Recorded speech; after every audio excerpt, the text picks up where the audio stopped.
दलहनी फसलों में ग्वार फली का विशेष महत्व होता है। मुख्य रूप से राजस्थान, गुजरात, हरियाणा, उत्तर प्रदेश में यह खेती की जाती है। भारत में ग्वार फली का क्षेत्रफल और उत्पादन की दृष्टि से राजस्थान का प्रथम स्थान है।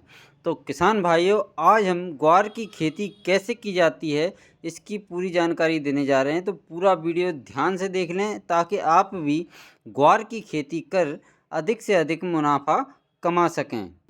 क्योंकि ग्वार की खेती से ग्वार गम बनाया जाता है जो कि विदेशों में निर्यात किया जाता है। इसके बीज में प्रोटीन 18%, फाइबर 32% होता है, इसलिए इसकी डिमांड काफ़ी अधिक होती है। जलवायु की बात करें तो यह उष्णकटिबंधीय पौधा होता है।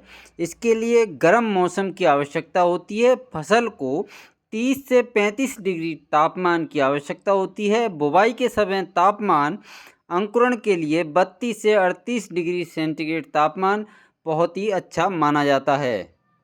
मिट्टी या भूमि की बात करें तो जिस भूमि का पीएच 7 से 8.5 के बीच होता है वह भूमि इस फसल के लिए काफ़ी उपयुक्त मानी जाती है। जहां पानी का रुकाव ना हो वह भूमि इस फसल के लिए सर्वोत्तम मानी जाती है। उन्नत किस्में, यदि आप बीज और गोंद के लिए यह खेती कर रहे हैं तो HG 365, RCG 1003, और यदि सब्जी के लिए लगा रहे हैं तो दुर्गा बहार, पूषा नवबहार। चारे के लिए HFG 119 किस्में इसकी काफ़ी प्रचलित मानी जाती हैं। यदि आप किस्म का चयन कर रहे हैं तो अपने क्षेत्र के हिसाब से अपने कृषि विज्ञान केंद्र में जाकर अपने क्षेत्र के हिसाब से किस्म का चयन जरूर से ज़रूर करें। बुवाई का समय 25 जुलाई तक आप इसकी बुवाई कर सकते हैं। प्रथम सप्ताह से लेकर 25 जुलाई तक, जुलाई के महीने में आप इसकी बुवाई कर सकते हैं। जहां सिंचाई की सुविधा है वहां फसल को जून माह में भी आप उगाई कर सकते हैं। अब करते हैं खेती की तैयारी कैसे करें। खेत की तैयारी करने के लिए जब आपकी फसल, रबी फसल आपकी कट जाए तो आप मोल्ड बोल हल से या डिस्क हैरो से एक बार गहरी जुताई अवश्य कर दें। उसके बाद 2 से 3 बार आप देसी हल से इसको जोत कर पाटा लगा दें।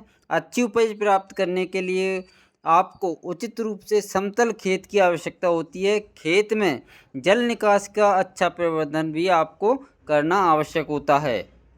बुवाई से पहले बीजों को बीज उपचारित कर देना चाहिए। इसके लिए आप बीजों को 2 ग्राम थीरम या और 1 ग्राम कार्बेंडाजिम से उपचारित कर सकते हैं। बीजों को बोने से पहले 2 से 3 दिन पहले उपचारित किया जाना आवश्यक होता है। कवकनाशी बीज उपचार के बाद बीजों को उपयुक्त राइजोबियम कल्चर 600 ग्राम प्रति 15 किलोग्राम बीज से उपचारित किया करके ही आप इसकी बोनी करना चाहिए। रोपण की दूरी कितनी रखनी चाहिए। पंक्ति से पंक्ति की दूरी 45 सेंटीमीटर या 30 सेंटीमीटर रख सकते हैं। पौधे से पौधे की दूरी आपको 15 से 20 सेंटीमीटर रखनी चाहिए। ग्वार फसल को आप इंटरक्रॉपिंग सिस्टम द्वारा भी इसकी खेती कर सकते हैं। बाजरे के साथ आप इसको इंटरक्रॉप फसल के रूप में इसको लगा सकते हैं। ग्वार की जो खेती है वर्षा ऋतु में की जाती है तो पानी की ज़्यादा आवश्यकता नहीं होती है। फिर भी आपको फूल और फली के समय एक सिंचाई अवश्य कर देनी चाहिए। यदि फसल नमी की कमी से ग्रस्त हो रही है तो फली बनने के चरण में आप फसल की सिंचाई अवश्य कर दें।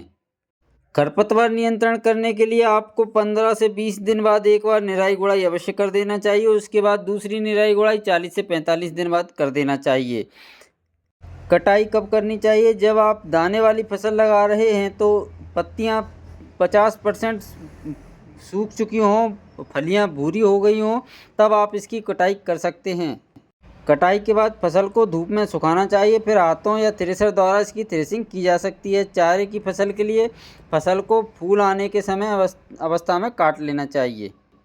उपज की बात करें तो ग्वार जो दाने आपको प्राप्त होंगे 6 से 8 कुंटल बीज प्रति एकड़ उसका उत्पादन प्राप्त होगा। यदि आप फसल चारे के रूप में उगा रहे हैं तो 250 से 300 कुंटल चारा आपको प्रति एकड़ प्राप्त होगा। उम्मीद है जानकारी पसंद आई होगी। धन्यवाद।